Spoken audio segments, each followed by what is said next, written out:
Amanda here from Scrimpingmommy.co.uk, and today I'm going to share a lovely project with you which is ideal for craft fairs or just to add as a little gift for teachers or co-workers. Put them in crafty swaps, send them to your friends, send them to your teammates, whatever. It's super simple and it's a mixture of my love of Stampin' Up and a love of making journals. So I'm starting with an A4 sheet of cardstock. This happens to be craft cardstock from my crafty stash. You can use anything, okay? Just make sure it's a decent weight of cardstock, okay? This is not super thick, but just make sure it's kind of good quality. The closest colour to this in Stampin' Up is Crumb Cake, and the Stampin' Up cardstock would be perfect for this. I just want mine in craft.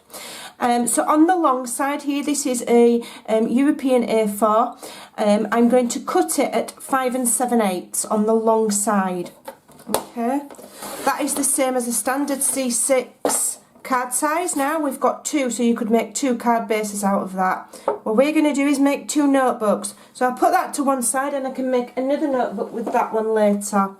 So this, all I need to do is fold it in half. Fold it in half. You can score it if you want. If you want to score it at 4 1/8. I'm just going to fold it. Okay, if you don't have a trimmer, mark it out with a ruler and pencil and cut it out with some scissors. Like I say, if you don't have a scoreboard, just fold it in half and then give it a good crease with something. If you don't have a bone folder, you can use your pencil, you can use your ruler, lots and lots of alternatives. Right, so now I'm going to use the triple corner punch. I'll just move my trimmer out of the way for one moment. So I've got my triple corner punch. It'll take two pieces of cardstock going together, and I'm going to round the corners. I'm just going to stand up and do it.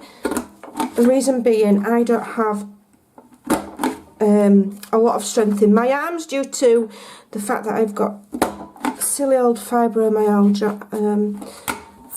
So if you stand up and you press it in the centre, you'll get the one you want, just a little bit off to one side. So I've got that. Okay, so then I have taken 10 sheets, 10, okay, sheets of standard A4 copier paper. Nothing fancy. You can buy copier paper pretty cheap in your local supermarket. You know, it's next to nothing. You get 10 sheets together and you want to cut these, okay, on the long side. You want to cut them to 5 5/8 by 8. Okay, so you're going to get enough, because you're cutting an A4, you're going to get enough for 2. Okay, so 10 sheets, you're going to cut the A4 in half. This is mine cut. You'll have another section there, and you can use those for the second notebook. So you're getting 2 notebooks out of 1 sheet of A4 cardstock and 10 sheets of El Cheapo, get it where you can, copier paper. Okay, so put them all together, and again we're going to round those corners. Try and keep them all together. If you struggle holding them all together, use a clip. Okay, now this punch will take 10 sheets of thin copier paper.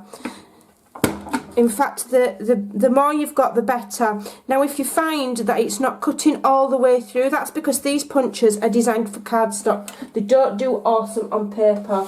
So what you need to do, if you find that it's not punching all the way through, is put a cardstock shim in and then punch again, and it will take any straight edges off. Okay, but you should be fine with the 10. Alright, just make sure when you put it in, you've got it all the way up, that you've got it lined nicely on both sides, and punch. There you go, it's gone through those. If you're not confident doing 10, do 5 at a time, but like I say, if it doesn't cut all the way through, you might need a cardstock shim. This is cutting 10 absolutely perfect.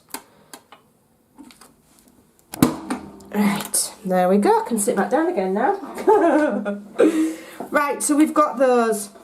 So now what I'm going to do is, all I'm going to do is fold those in half. Now you've got 10 sheets. When you're making notebooks, journals, whatever, each side is classed as a page.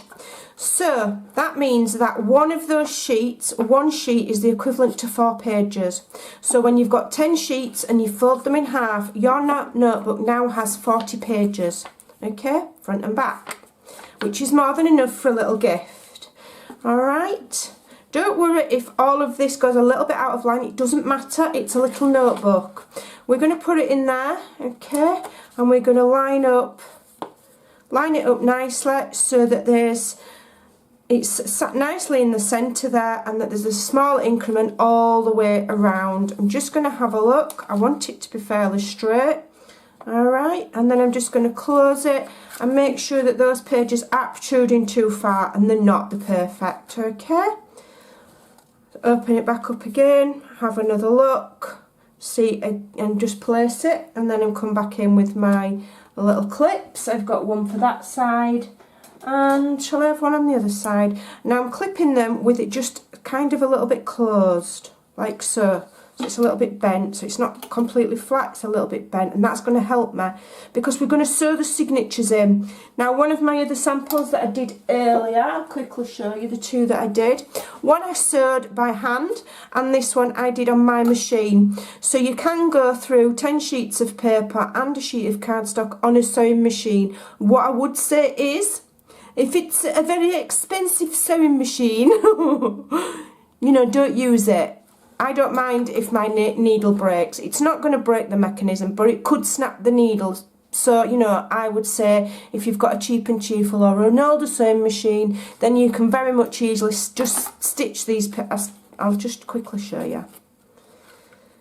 No, that one's hand sewn. This is the one that I stitched. So this one has been just sewn down the middle with a sewing machine and sewn straight onto the cover, okay?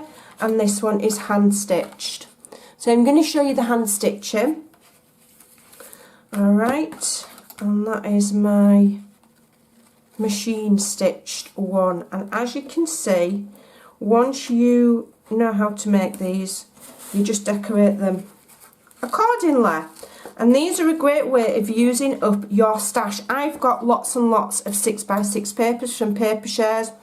Don't necessarily just want to make cards all of the time, but I can make up heaps of these. They take up minimal supplies, they don't take very long to make, and look how pretty they are. So let's continue. So what I'm going to do now is I'm going to get my ruler, and I know from experience that this is just about, well, it's just over, it's 5 7/8, isn't it? So I'm going to centre it so that, imagining it was 6. So I've got my 6 just above there and the beginning of my ruler just there, because I'm just going to measure it roughly in the centre at 3. Okay, and then from each one of those I'm going to measure from the centre outwards 1.5 and make a little mark. Okay, and then I'm going to turn it round and I'm going to do the same. I'm going to measure for the centre out at 1.5 and make a little pencil mark. Right, so I can put that to one side now. Now I'm going to bring in my stamping mat, which is a piercing mat. You can stamp on it, you can pierce on it. I'm just going to give that a bit more of a fold. Okay, and then I'm going in with a sharp pointy tool. What do they call these? I call them pointy tools.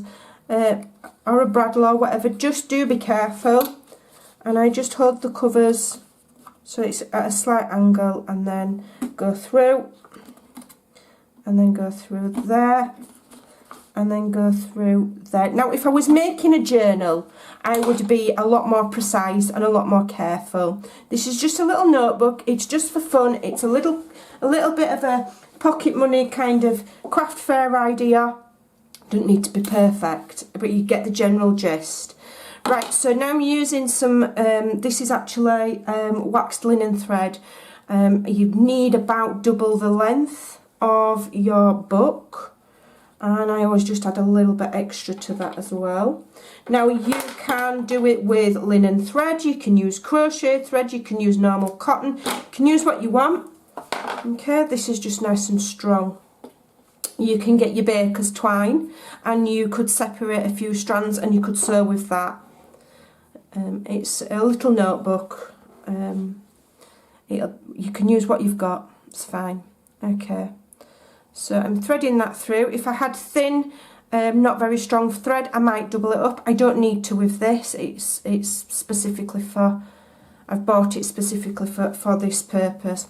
So the first thing I do is go in from the inside through the middle and pull it some of the way through, not all of the way. So I'm grabbing this tail, just one of them, because the other tail's there, and I'm just going to stick it underneath my binder clip so I don't accidentally pull it through. So then what we do is we've gone through the middle to the outside, so we're going to go to the top hole and we're going to go back inside. Out without pricking your finger. So you go back inside from the top, okay, like so. Then you go all the way down to the bottom hole. Alright, so you've gone through the middle, out, up, in, and now you're going all the way back down to the bottom hole. Okay, so you like that.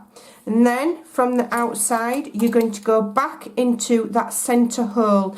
Now the important thing here is to make sure you're not going through the middle of the thread and splitting it. Okay, so keep your other threads out of the way whilst you get that back through. The reason being, if you, oops, I've not gone through my actual hole that I made there. Let me just readjust that. There we go. No, I don't want to. It's making a second hole. I don't want another hole. So back up through that hole. There we go. There it is. Right, so make sure you're not putting your needle through the middle of that thread there. Alright, and then because my tail is on that side, I'm going to make my other one come out the other side of that centre thread there. And then pull. Okay, and that's it. So I've got one tail that side and one tail that side with that in the middle. Alright, I can take that off of my needle now and I can undo that, tie it in a knot,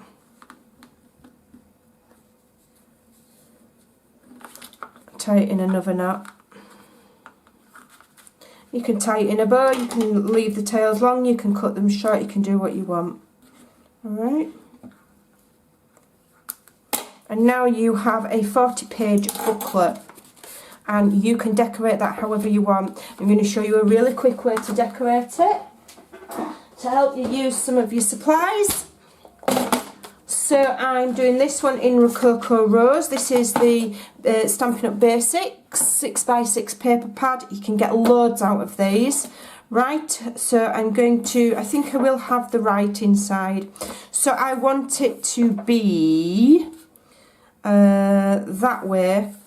I'm just seeing which way my pattern runs. So it needs to be 5 7/8. So I'll cut that to 5 7/8 because that is the height of my book. And then I want this strip, I want it at 2.5. You can have yours what you want. You can have it narrower, you can have it thicker. Cover the entire book if you want.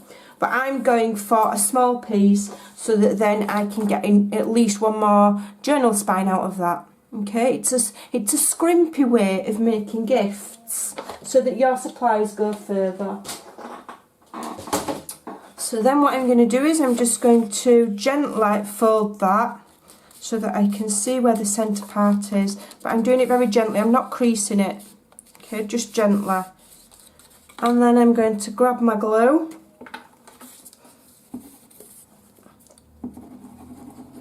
And I would use glue, it just holds better than using tape for this purpose. Alright, and then I'll grab my book right on the spine. I'm going to go in where I've got that bit of a crease and I'm wrapping it around, and I am looking top and bottom. Okay, make sure that it's right in that crease. Then I can open it up. Make sure it's lined up top and bottom. If you wanted, you could use a fancy die or an edge punch there. I didn't, because the idea of craft fair items is that you can make them super fast. So if you start edge punching, you're adding time onto your project. So that's that bit decorated. Okay, now I'm just going to, with this one here, I did a hole in the back with some baker's twine, and then I added a brad there and made a little circle closure there so that that would wrap around. Okay, that's one idea. Or you could put holes front and back and just tie it the string round and then tie it in a bow. You could just wrap the string round and have it like that. This one I'm using some ribbon, so I'm just going to wrap it around and I just tie it in a knot. And you know, you could get used to exactly how much ribbon you need and measure it out so that you're not wasting. I hate wasting.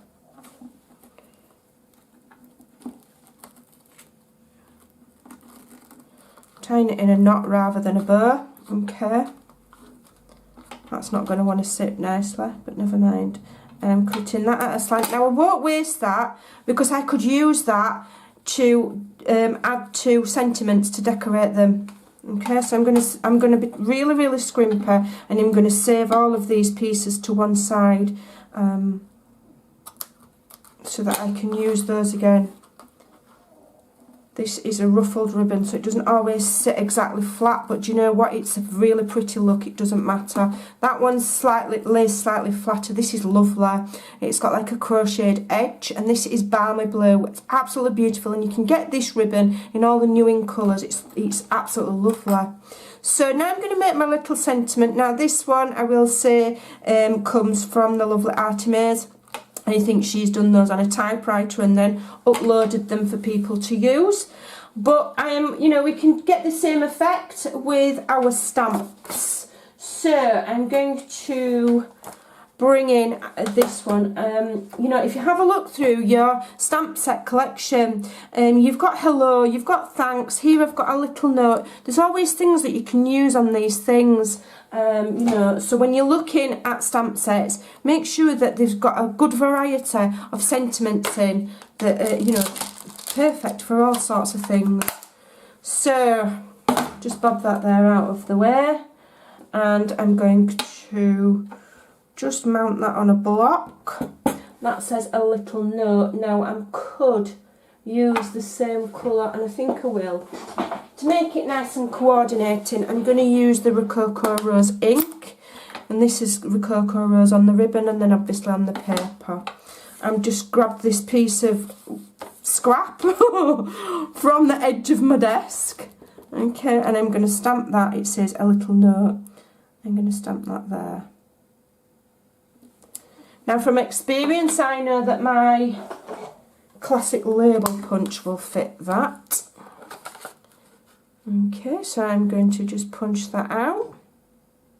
And the punches just make my life easier. I love them because I'm not always good at cutting things straight. So if I can use my punches to help me make my life easier, I will. Alright. So that's that one using the classic label punch. Which I did on that one as well. I made this one here.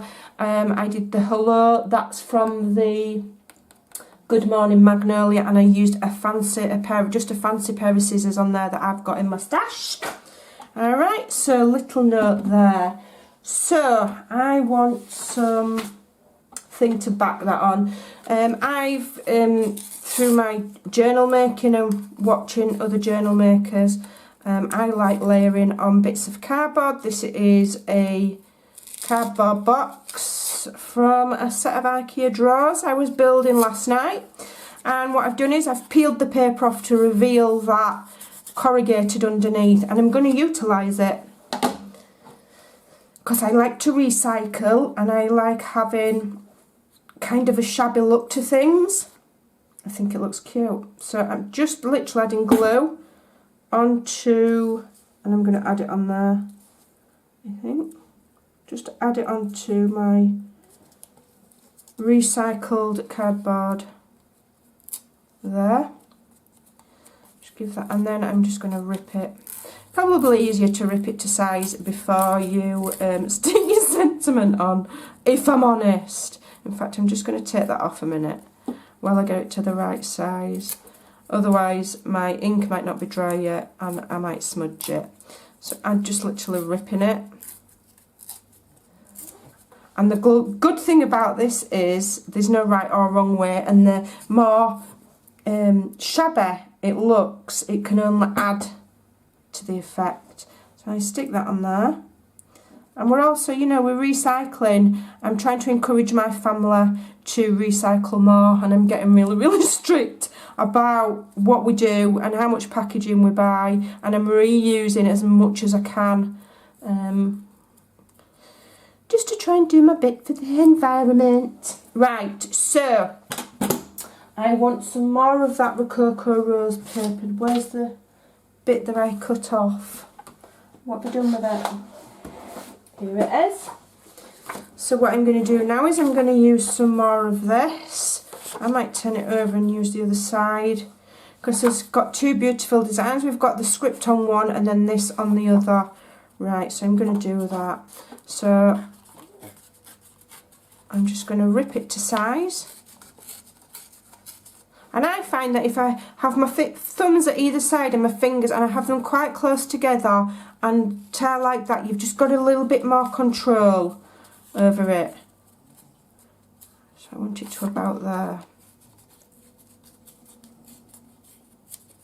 Okay, just keep putting your sentiment on and reassessing where you want it. Alright, how wide do I want it? I want it about there. If you're doing craft fairs, you can put them in a decorated cellophane bag with a topper that matches the paper so that nothing gets wasted. You can make the covers out of cereal packets and cover them with paper. There's lots and lots of things that you can do. Alright. It just gives us a little cluster there. And put some glue on the back of there.